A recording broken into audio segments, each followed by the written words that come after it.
नाजरीन, आज उन खबरों पर हमारी खास नजर होगी जो दिन भर सुर्खियों में रहने वाली हैं। पहले राहुल गांधी के ताल्लुक से है। आज वो अमेठी से कागजात नामजदगी दाखिल करेंगे।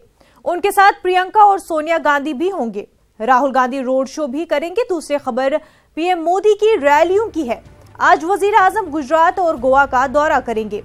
और आज की तीसरी और सबसे अहम खबर रफाल तैयारा डील से जुड़ी हुई है।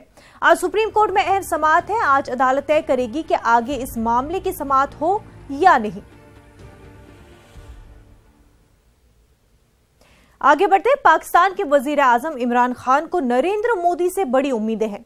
एक इंटरव्यू में इमरान खान ने कहा कि अगर मोदी दोबारा वजीर आजम बनते हैं तो अमन मुज़ाकरात के इम्कानात रोशन होंगे। इमरान खान का बयान ऐसे वक्त में आया है जब हिंदुस्तान में 11 अप्रैल को पहले मरहले के तहत 91 सीटों पर वोट डाले जाएंगे।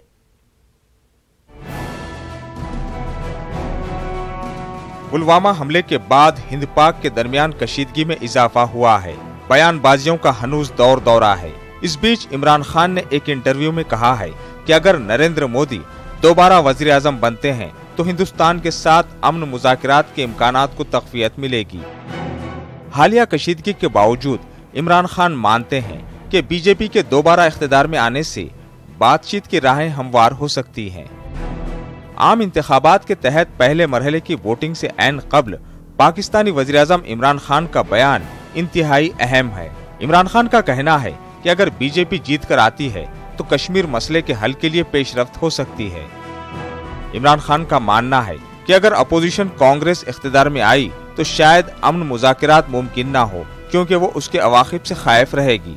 पाकिस्तानी वज़ीर आज़म इमरान खान ने इंटरव्यू में हिंदुस्तान की जानिब जैतून की शाख भी बढ़ाने की कोशिश की। उन्होंने कहा कि उनकी हुकूमत दहशतगर्द तंजीमों पर क्रैकडाउन कर रही है और इस काम में फौज का पूरा ताउन उन्हें मिल रहा है।